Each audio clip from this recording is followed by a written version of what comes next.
gambaran daripada nenek moyang kita untuk menjelaskan kepada kita mengenai sangkan paran kita, sangkan paran ini kembali.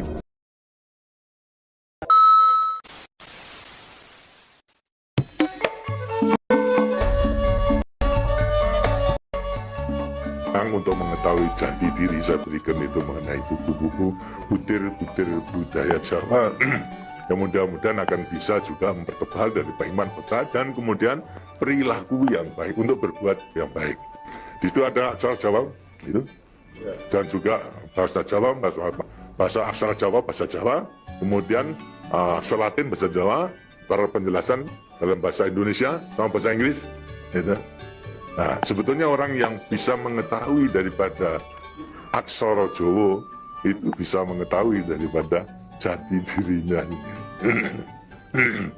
Mau diterangkan ini? Sebetulnya kalau menerangkan itu harus malam semua.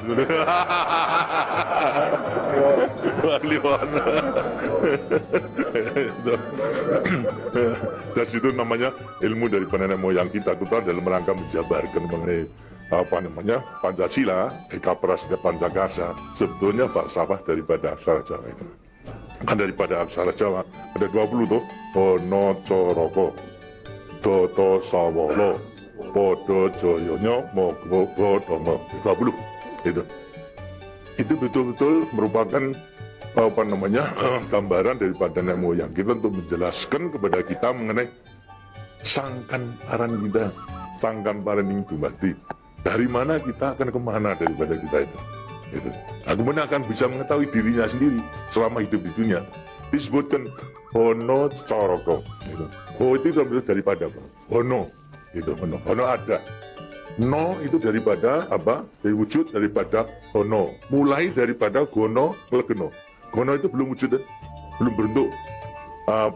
Legono itu masih belum ada sandangan, masih utuh, itu belum ada taling tarungnya dan sebagainya, masih belum sandangan. Terus Hono, jadi manusia itu memang diciptakan oleh Tuhan mulai daripada Hono hurip. Huripnya siapa? Nur daripada Tuhan Yang Kuasa. Lantas diciptakan oleh manusia terdiri pada tanah, kemudian air, lantas hawa dan juga api. Apa itu? Ya daripada semua tumbuh-tumbuhan yang ada ini.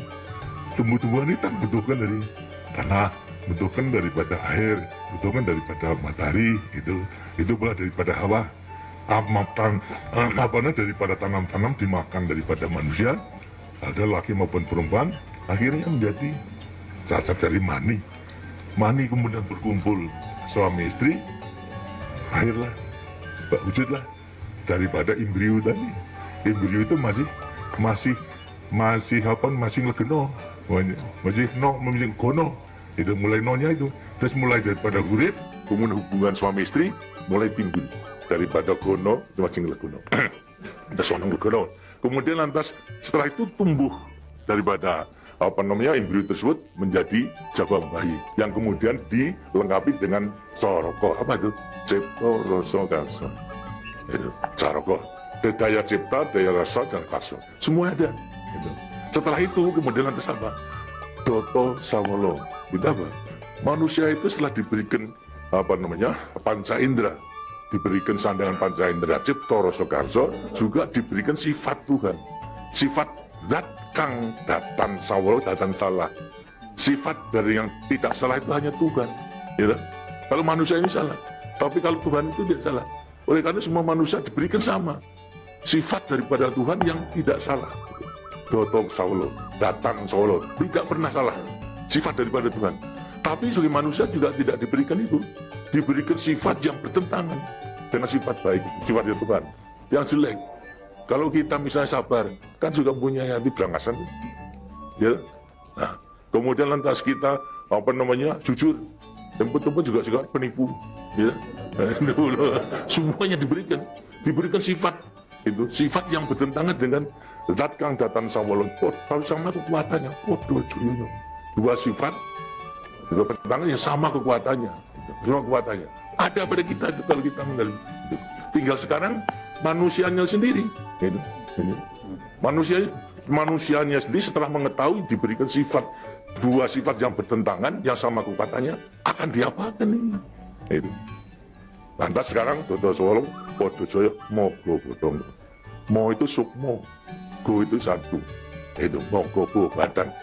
Jadi selama sukmo masih satu dengan badan, sukmo masih manunggal di badan, manusia hidup. Selama itu masih ada, diuji dalam rangka dua sifat yang bertentangan tadi. Itu. Yang Podo Joyo tadi. Itu. Lantas, tapi kalau kemudian lantas sukmo sudah pisah dengan badan, itu lantas apa? Badannya tinggal jadi badan.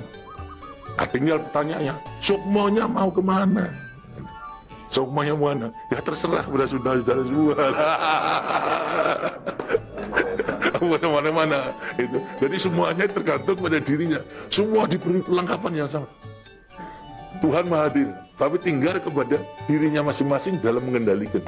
Kalau mau yang diujar itu adalah memang yang bertentangan, yang jelek, bukan sifat Tuhan, ya tempatnya juga sudah ada. Di neraka, tidak bahagia di dunia dan di akhirat tadi. Tapi kalau yang dikendalikan atau yang dilayani itu adalah sifat daripada Tuhan, ya dikasihnya akan dekat kepada Tuhan. Karena Tuhan itu kan tidak mewujud, gitu. Tidak bentuk, tapi sifatnya ada. Jadi kalau kita mau kembali dekat kepada Tuhan, ya membawa sifat yang baik itu, sifat Tuhan kepada Tuhan. Itu sebenarnya gampangnya daripada rahasia hidup itu sebetulnya hanya itu saja. Tapi tidak tergantung pada saya, tergantung pada saudara-saudara sendiri dalam rangka pengeterapannya itu. Gitu. Karena itu coba pelajari daripada semua ini, daripada untuk mengendalikan dua sifat yang bertentangan tadi itu dengan dirinya agar supaya betul-betul bisa menepati. Kemudian di samping itu juga Tuhan itu memberikan suatu takdir kepada sifat kodrati daripada manusia. Apa sifat kodrati manusia? Manusia dilahirkan sebagai individu, ya toh? Kita masing-masing individu. Tapi kehidupan kita sejak mulai daripada adanya janin sampai pada mati tergantung pada orang banyak. Jadi kemudian anak hidup kita di dunia itu hanya memenangkan kepentingan pribadinya sendiri.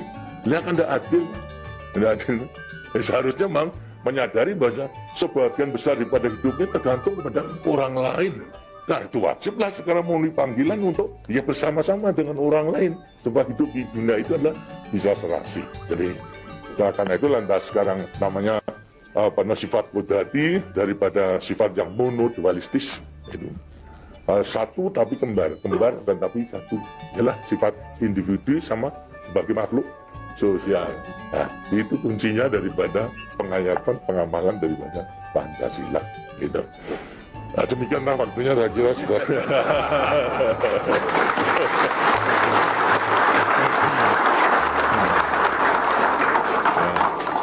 Walaupun ini tidak cuma kliwon, tapi minggu, karena itu sebagai peninggalan daripada ilmu, dari peninggalan nenek moyang kita, yang namakan juga ilmu kasunyatan sama sangkan pareng dumadi itu sebetulnya ilmu kebatinan dalam arti bukan klenik. Kebatinan dalam arti mendekatkan diri kepada Tuhan, pada Tuhan. Jadi orang mengatakan itu klenik, itu bukan. Yang klenik itu yang salah melaksanakannya, itu yang klenik itu. Tapi sebetulnya intinya adalah demikian. Nah, mudah-mudahan saudara-saudara akan bisa sekali lagi mengoreksi kepada diri sendiri. Artinya kasunyatan, lihat kenyataan pada dirimu sendiri. Itu. Bagaimana? Kalau sudah mengetahui, baru nanti akan gampang dan meletakkan semuanya. Terima kasih. Dan demikianlah daripada penjelasan. Karena itu setelah nanti selesai kembali ke tempatnya masing-masing, mudah-mudahan akan bisa melaksanakan tugasnya dengan sebaik-baiknya dalam kita melanjutkan pengabdian kita pada negara dan bangsa yang sedang membangun ini. Terima kasih. Wassalamualaikum warahmatullahi wabarakatuh.